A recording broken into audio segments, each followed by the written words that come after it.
अखण्डमण्डलाकारं व्याप्तं येन चराचरं तत्पदं दर्शितं येन तस्मै श्रीगुरुवे नमः। अज्ञानान्धस्य लोकस्य ज्ञानाञ्जनशलाकया चक्षुरुन्मीलितं येन तस्मै श्रीगुरुवे नमः। सीताराम गुणग्राम पुण्यारण्य विहारिणौ वन्दे विशुद्धि विज्ञानौ कवीशर कपीशरौ चक्षुषा चैव दिव्येन योगमाविष्करोति यः विश्रुतं विश्वरूपं च तस्मै बुद्धात्मने नमः। परम मंगलमय विश्वरूप परमात्मा एवं परमात्मा स्वरूप तत्वदर्शी सदगुरु के चरणों में सादर नमन करते हुए केंद्रीय अध्यात्म विज्ञानशाला ओंकारेश्वर जिला खंडवा मध्य प्रदेश, जो कि चतुर्युग मालिका के 9वें अवतार नारायण भगवान श्री मानव चैतन्य जी द्वारा संस्थापित है, जिसका उद्देश्य मानव मात्र के लिए आत्म कल्याण और विश्व कल्याण का जो सनातन धर्म का सनातन मूल सिद्धांत है, जिसे आज हम भूल गए हैं, उस भूले हुए सनातन योग को पुनः जिस पावन तट पर, जिस मां भगवती नर्मदा के उद्गम स्थल पर कपिल धारा के आगे जो दूध धारा अभी भी है और वहाँ प्राचीन गुफा है, वो व्याघ्र की गुफा थी। उस व्याघ्र गुफा में 95 दिन का मनन चिंतन रूपी तप सार्थक हुआ और जो भगवान को स्थूल रूप में, सूक्ष्म रूप में 10-12 मिनट में जो ये विश्व का रूप, यही विश्व रूप परमात्मा है। न विश्व के बाहर कोई परमात्मा है, न विश्व के भीतर छिपा हुआ कोई परमात्मा है। जैसे एक किताब का रूप ही किताब है, बाहर भीतर की कोई बात नहीं। माइक का रूप ही माइक है, बाहर भीतर की कोई बात नहीं। ऐसे ये विश्व का रूप यही विश्व रूप है, यही परमात्मा है। इसका बोध तो बीज रूप में उन्हें प्राप्त हो चुका था, किंतु जो मैंने जाना है वो सब कैसे जाने, जो जाना है वो सब कैसे जाने, वो जानने की प्रक्रिया क्या हो, उसका प्रयोगात्मक अनुभव जो अभी हमने बोला, या ये बोल नहीं है हमारा अनुभव, तो जब होता है जब हम खुद उसके साथ जुड़कर अनुभव करते हैं। जब तक अनुभव ना हो तो बोल नहीं है, शब्द ही है। तो ये जो प्रक्रिया है सर्वांग योग, ये स्थायी बीज है दिव्य चक्षु। तो दिव्य चक्षु क्या है जब तो फिर उसका बीज होगा। सर्वांग योग ये स्थायी बीज है किसका? दिव्य चक्षु का।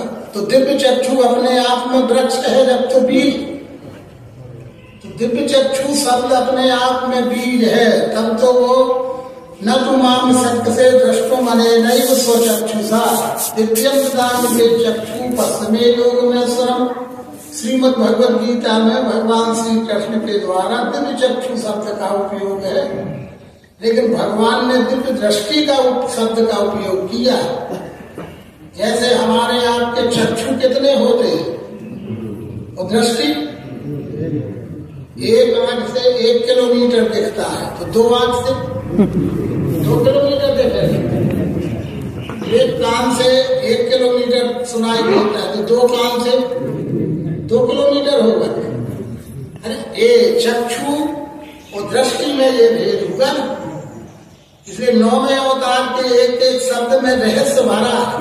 यद्यपि समानार्थी शब्द के रूप में वो एक ही बात है, दिव्य चक्षु दिव्य दृष्टि एक ही बात है, लेकिन जब भगवान ये लिख रहे कि सर्वांग योग ये स्थायी बीज है दिव्य चक्षु, तो दिव्य चक्षु माने वृक्ष और बीज माने सर्वांग योग।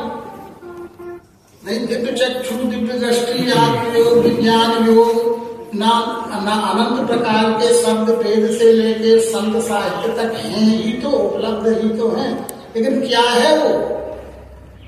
भगवान का मूल प्रश्न तो यही था ना कि दिव्य चक्षु क्या है, तो उसका उत्तर उन्हें क्या मिला? गंगा का एक कंकर उठाकर ही उत्तर मिला ना,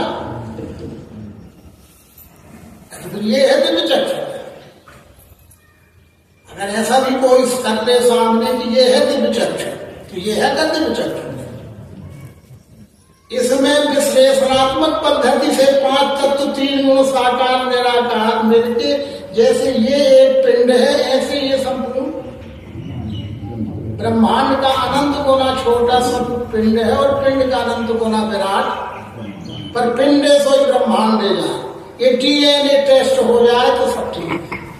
ये टेस्ट करने की जो प्रक्रिया है, जैसे व्यवहार में हम आप अभी बोल लिए कि ऐसे हाथ लगा देखो, अब हाथ लगाया ही नहीं है, मुंह बोल रहा है हाथ लगा देखो, तो कोई स्पर्श आ रहा है? शब्द है इसमें स्थायी, बजा के कान से सुनो, तो ये क्या है?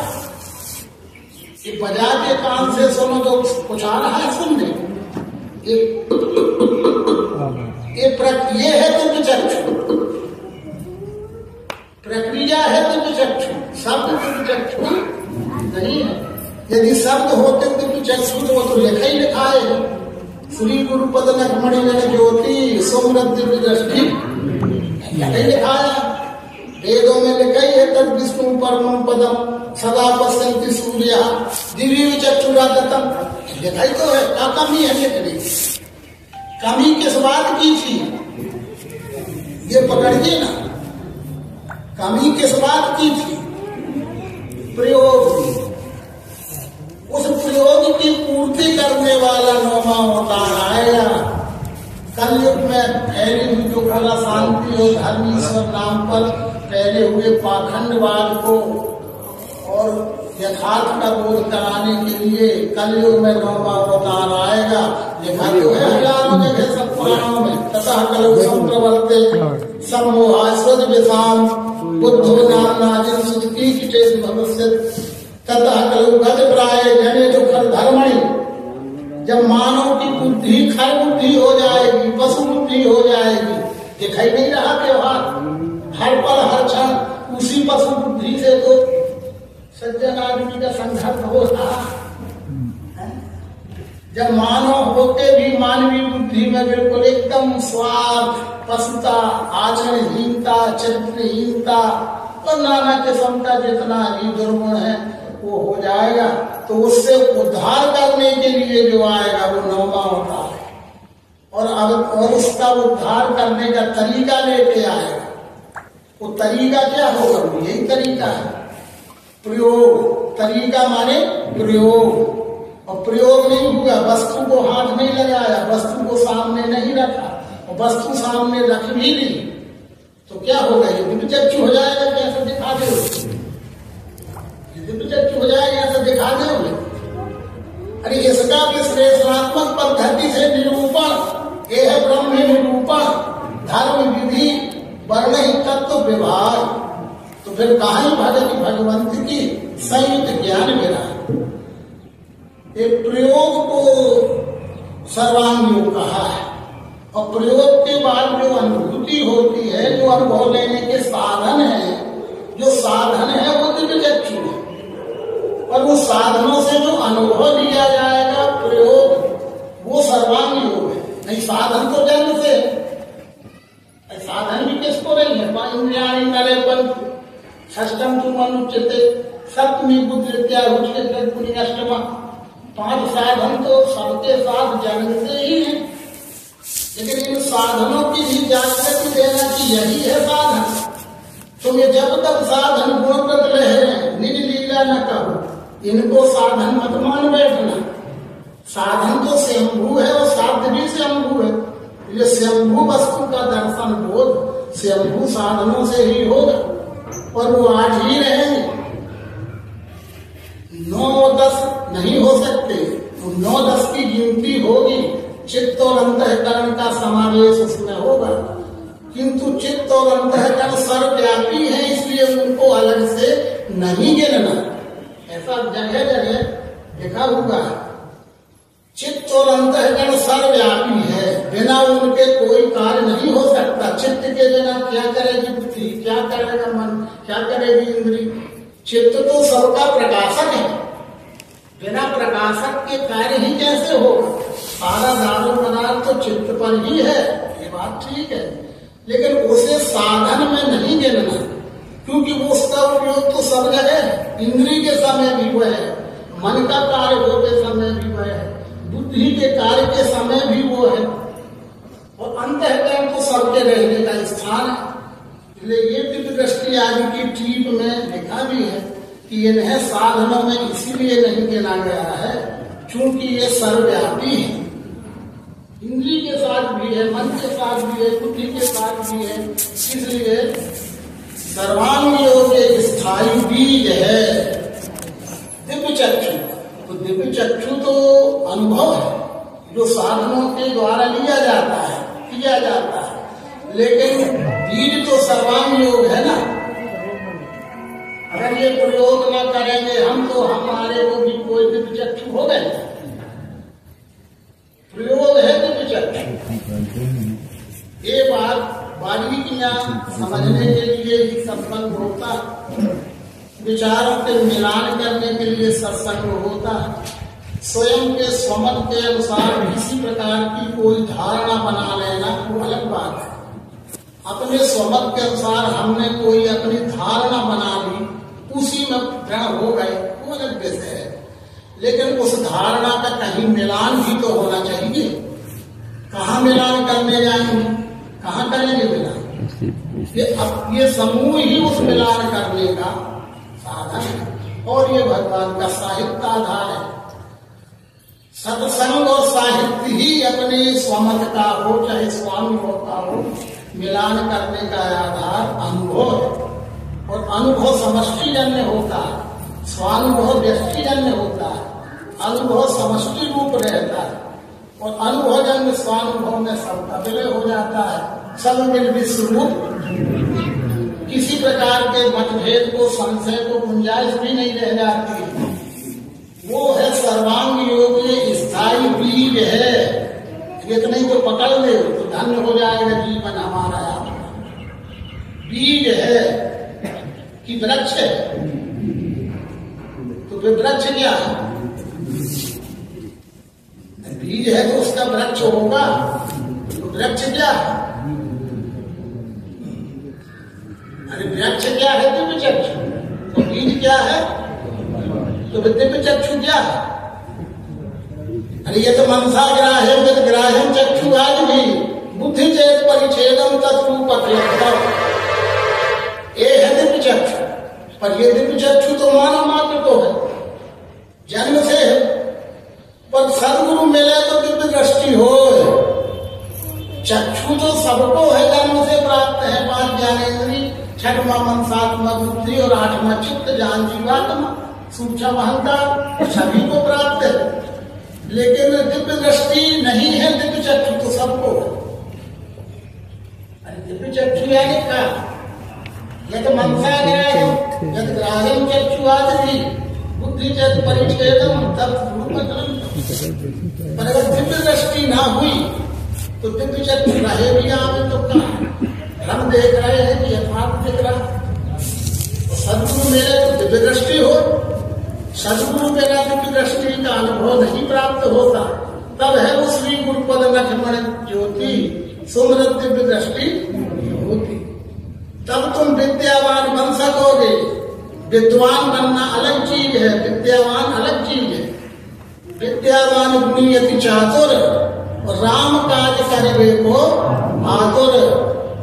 विद्यावान ही राम काज कर सकता है, विद्यावान से ही सेवा हो सकती है, विद्यावान ही चरित्रवान हो सकता है, विद्यावान ही आचरणवान हो सकता है। पर विद्वान की तो बात है। इसलिए परम भक्त हनुमान जी हैं, क्या है, विद्वान है कि विद्यावान है। तो हम सबको क्या बनना है, विद्यावान गुणीयति चातुर और राम काज करवे को। फिर तो अष्ट सिद्धि नौ निधि के दाता समर्था दीन जानकी माता, वो तो अपने आप माता दे देती है सब। पहले तुम बनो तो विद्यावान बनेंगे। इसलिए ब्रह्म विद्या विद्यानाम, विद्याओं में श्रेष्ठ ब्रह्म विद्या है, विभूति है। और ब्रह्म विद्या वो है जिसके द्वारा ये चराचर के रूप में दिखने वाला यही अपना निर्मूल स्वरूप विश्वरूप है। ये विश्वरूप व्यापक भगवान, विश्वरूप रघुवंश मणि, ऐसा बोध हो जाए वो उसके लिए मात्र सदगुरु के अलावा संसार में कोई उपाय ही नहीं रहा। श्री गुरु चरण सरोज रख, श्री गुरुपद नख मणिगण ज्योति, कितनी जगह सब श्री गुरु लिखा। श्री गुरु यानी तत्वदर्शी सदगुरु। तत्व ज्ञाता अलग होता है, दर्शी अलग होता है। जो तत्व का बोध करा, क्षिति जल पावक गगन समीरा, पंच रचित अधम शरीरा, ये तो सबको ही कहता है। ये तत्व ज्ञान है, ये तत्व ज्ञान है कि क्षिति जल पावक गगन समीरा पंच रचित है। लेकिन दर्शन क्या है?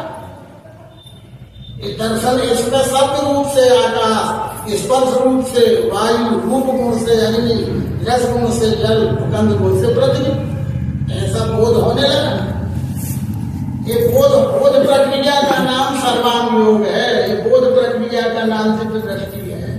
और जब ये खुल गई तो होगा नहीं विमल विरोचन ही के, तो मिटाई दोष दुख भव रजनी के, तब सूझ राम सूझने लगे कि ये विराट ही राम है, वही साकार है, वही निराकार है और वही सर्व है, राम जो थोड़े है।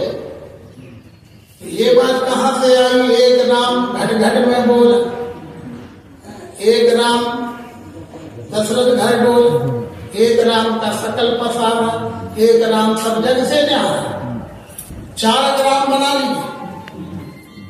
ऐसा ये भ्रम के कारण ये सब होता है। और इसीलिए राम तो एक ही है। चिदानंद घन विश्व में व्याप रहो सब लोग, सोई सच्चिदानंद घन रामा, सोई सच्चिदानंद घन रामा, अज विज्ञान रूप बलराम। राम ब्रह्म चिन्ह में अविनाशी, सर्वरहित सबूर पूर्वासी। लेकिन ये सब लिखे हुए का बोध, लक्ष्य बोध जब ही होता है हम आपको जीव को, जब हमारे बीच में वो सदगुरु यानी अवतार। वेदों में अवतार शब्द नहीं है, लक्ष्य वही है पर शब्द सदगुरु है। वो सदगुरु ही एक चतुर्युग मालिका में 10 ही तत्वदर्शी सदगुरु हैं। वो भगवान मत्स्य से लेकर भगवान कल्की तक, भगवान मत्स्य से लेकर भगवान कल्की तक यही तत्वदर्शी सदगुरु हैं। युगों युगों में जब मानवीय धर्म गिलानी आती है तो यही तत्वदर्शी सदगुरु वो नारायण के ही अवतार स्वरूप है। नारायण का ही अवतार होता है, उसके ही 10 अवतारों तक वह परंपरा चलती है। और यह आविष्कार ये जीव ब्रह्म की, पिंड ब्रह्मांड की, मानव विश्व की एकात्मता का प्रत्यक्ष दर्शन बोध कराने वाले इस प्रक्रिया का आविष्कार करते हैं। यही आविष्कार है अवतार।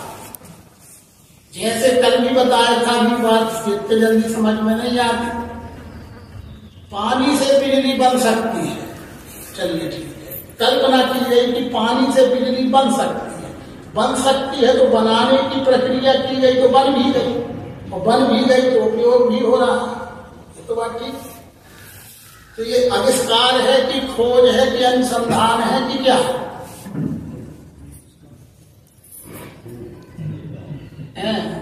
लेकिन क्या पानी बनाया गया? पानी बनाया गया क्या? पानी से बिजली बनाई गई या बनी, जो भी कह लो भाषा में, लेकिन पानी बनाया गया किसी साइंटिस्ट ने? तो किसी अध्यात्म के तपोबल से भी किसी ने पानी भी बनाया क्या? प्रकृति में जो पदार्थ के रूप में स्वयंभू है, सनातन है, अनादि है, उसके ऊपर ही हमने लोक कल्याण के लिए, जन कल्याण के लिए, विश्व कल्याण के लिए कार्य किया। वही तो महापुरुष है।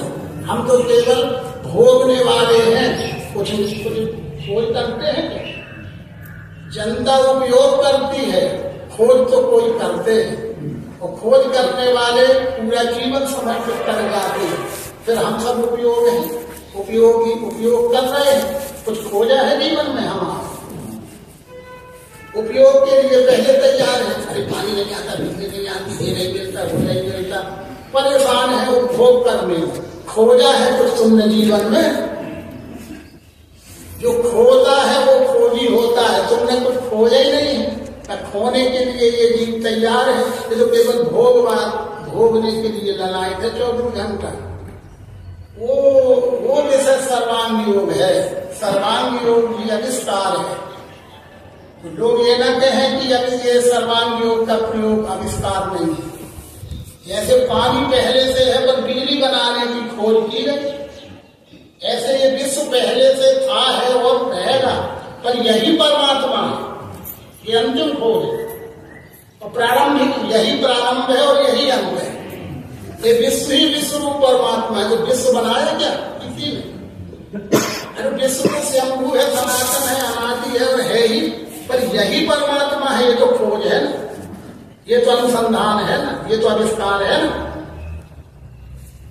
पानी तो पहले से है पर बिजली भी बन सकती है, ये खोज है, ये अनुसंधान है।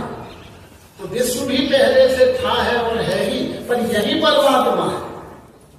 ये है अवतार की पराकाष्ठा, ये है बौद्धिक पुरुषार्थ की संपूर्णता। मानवीय सुख सुविधाओं के लिए कार्य करना वो भी सराहनीय है, किंतु ये परमात्मा यही है विष्णु, ये तो अंतिम खोज है।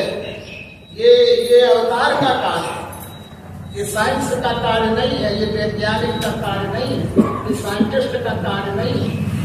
ये अध्यात्म की अंतिम पराकाष्ठा वहां में होती है जब ये बोध हो जाता है कि देखने वाला विश्व यही परमात्मा, यही ये संपूर्ण वृत्तियों का है एक ही लय। सारी वृत्तियों का एक ही लय हो गया कि ये विश्व ही परमात्मा है। तो उसमें क्या रहा, क्या शेष बचा, क्या छूट गया? सब होके और सब मिलके ये विश्व ही विश्व रूप परमात्मा।